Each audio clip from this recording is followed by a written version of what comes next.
नमस्कार मित्रों, जय महाकाल आयुर्वेद।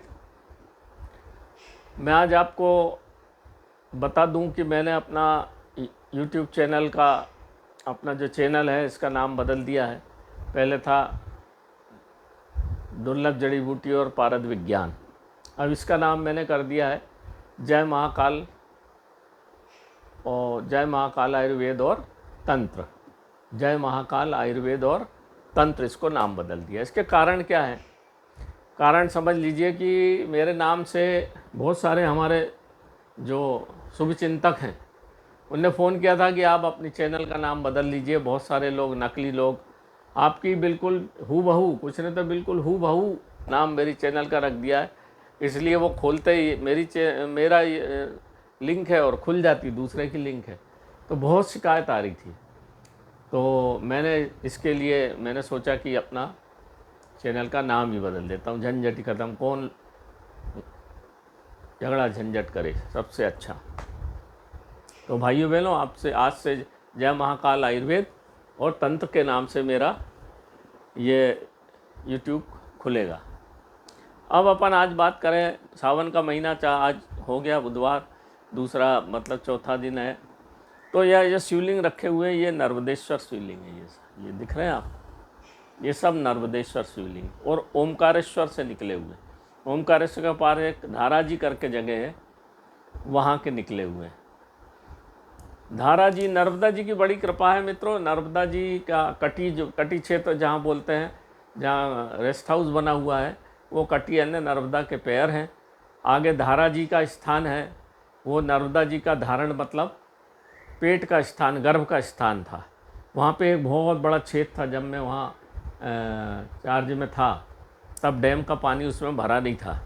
तब मैंने वहाँ एक चौकीदार था, उससे निकलवाए थे, 101 निकलवाए थे, 4 बचे। तो वहाँ ये नर्मदा जी के गर्भ से निकले हुए हैं, इसलिए इस शिवलिंग का बड़ा महत्व है। और दूसरा बात, और आगे आप चले जाओ तो नेमावर का पास है नाभि, नर्मदा जी की नाभि, जिसको नाभि स्थान बोलते हैं। इस तरह से नर्मदा मैया एक जीती जागती नदी है। इसलिए बोलते हैं कि माँ गंगा में नहाने से जो पुण्य मिलता है, माँ नर्मदा के देखने मात्र से मिल जाता है। अब अपन बात करें शिव जी की, तो शिव जी को चांदी ही क्यों चांदी का नीचे देखेंगे आप तो जलेरी चांदी की बनेगी, चांदी के लोटे से उनका जल अभिषेक होगा। ऐसा क्यों? चांदी क्यों प्रिय है, सोना क्यों नहीं प्रिय है? चांदी इसलिए प्रिय है कि चांदी है पार्वती तत्व और ठंडी है। चांदी को ठंडा माना जाता है और हिमालय में हमारे यहाँ बहुत चांदी होती थी जो कि आयुर्वेद में काम आती थी। तो चांदी भस्म, मोती भस्म, ये ठंडी चीज़ें हैं, ये गर्मी के लिए आदमी को दी जाती है। और एसिडिटी पे होम्योपैथिक दवाई भी जो बनती है वो चांदी से बनती है। तो चांदी को ठंडा मान के शिव की नीचे जलेरी बनाई जाती है, चांदी का लोटा। और जितने ताबीज़ हैं या जड़ी बूटी हैं, जैसे गोरक्षनाथ या हम बनाते तो उसका चांदी के तार का बंधन करते। कई लोगों ने पूछा था कि चांदी के तार की जगह सोने का क्यों नहीं करते आप, तो यहाँ मैं आज उनको इस चैनल के माध्यम से जवाब दे रहा हूँ। चांदी है पार्वती तत्व और चांदी में चांदी सोना, तो सोना अपनी जगह ठीक है, वो सिर पे पॉजिटिव ऊर्जा खींचने के लिए, पर चांदी जो है वह आपके दिमाग को संतुलित करके दिमाग को ठंडा रखता है। इसलिए चांदी का बड़ा महत्व है। पूजा पाठ में चांदी के बर्तन में खाना खाना चाहिए, चांदी का ही भगवान को सिंहासन बनाना चाहिए। ऐसी बहुत सारी चांदी की है, भगवान शिव को चांदी की ये ऐसे कटोरी में रखा जाता है। अब मैं बताऊं आपको ओमकारेश्वर का महत्व। जितने भी शिवलिंग हैं हिंदुस्तान के अंदर सब अपने दिव्य हैं, परंतु ओमकारेश्वर जो शिवलिंग है वो सबसे अलग है, सबसे प्रभावी है। वहाँ नीचे एक तहखाना है ऐसा बोलते हैं, मैं तो ऊपर नीचे तक गया हूँ पर मैं उस जगह नहीं जा पाया।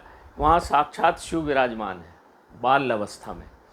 और ओमकारेश्वर पर्वत है जिस पर वहाँ शिव विराजमान है। और मानधाता, राजा मानधाता रामचंद्र जी से भी, रामचंद्र जी राजा मानधाता के वंशज हैं।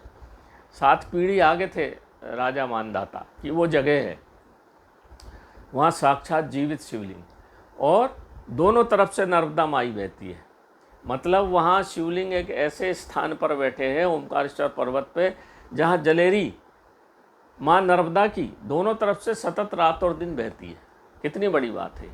और आप चाहे आप बनारस काशी चले जाएं तो गंगा जी कितनी दूर है, शिवलिंग से बहुत दूर है। आप यहाँ उज्जैन चले जाएं, वहाँ भी शिप्रा माता बहुत दूर है, परंतु यहाँ शिवलिंग में बिल्कुल नर्मदा माँ सट के चलती है, दूर है ही नहीं। ये कितना बड़ा महत्व, आप इस बारीकी को समझिए। एक तो माँ नर्मदा का बहुत महत्व है, जीवित हैं वो, जीवित माँ है। और ऊपर से शिवलिंग बिल्कुल ओमकारेश्वर से लग के बहती है। कितनी छोटी बात नहीं है ये। पहले हमारी दादी बताती थी कि बहुत पहले वो जो ओमकारेश्वर शिवलिंग, उस पर पानी की धार भी चलती थी। अब धार किसी कारणवश नहीं है, परंतु और वहाँ 2 शिवलिंग हैं। एक जो बमलेश्वर शिवलिंग है नर्मदा माँ के दक्षिण तट पे। जो दक्षिण तट पे बमलेश्वर है वो मानधाता के वहाँ पर जो वाम मार्गी क्रियाएँ, मतलब मसानी क्रियाएं का जीवित की जाती थी। वहाँ पे एक बहुत बड़ी चट्टान है जो आप तो नहीं दिखती, वो गर्मी के दिनों में दिखती। उस पर बैठ के कोई भी मंत्र को आसानी से सिद्ध किया जा सकता है।